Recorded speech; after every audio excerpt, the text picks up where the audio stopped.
Hello friends, Dennis Nappy II with Service of Change, where we challenge reality, question what we've been taught in hopes of inspiring a new direction of thought to bring about change. In tonight's Daily Gnosis, we're continuing our exploration in the Gospel of Phillip. I'm looking at a section titled The Forces, and what's interesting about this section is it comes to us right after the section titled The Archons, who as we talked about, seem to have some type of hold and manipulation over humankind.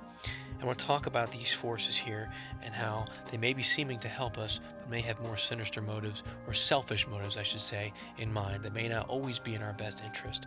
So as I read it, it states, there are forces that do favors for people. They do not want people to come to salvation, but they want their own existence to continue. So it may seem to help us in the moment, but the reason they're helping us is to further their own existence. And in the end, it may not benefit us at all. It continues, for as people come to salvation, sacrifice will stop, and animals will not be offered up to the forces. In fact, those to whom sacrifices were made were animals. The animals were offered up alive, and after being offered they died.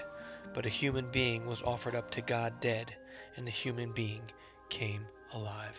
So this says a whole lot here. And in referring to the animals, how they were being offered up, it states that the animals were offered to animals, meaning some of the ancient gods were often depicted as animals. But once those animals were offered up to the gods, they died. Did the gods absorb their energy? Did they absorb their life force? I don't know. I don't know why the animals were being sacrificed, but that's one possibility, as they state that human energy is often fed off of or is sought after.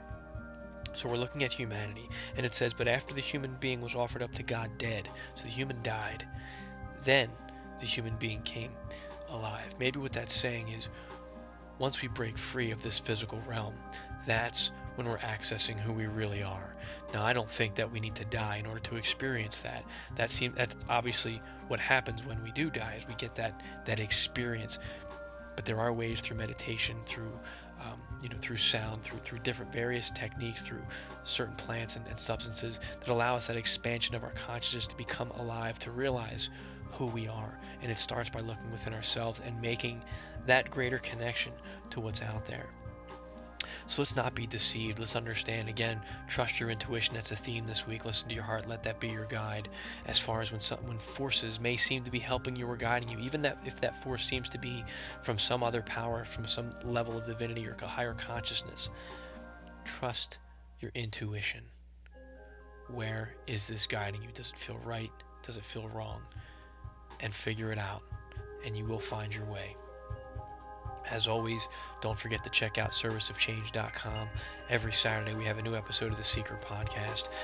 Every Sunday we have new issues of the Seeker newsletter that gets sent directly to your inbox. Be sure to subscribe, and you also get access to read I Am Human and We Are Not Who We Think We Are for free.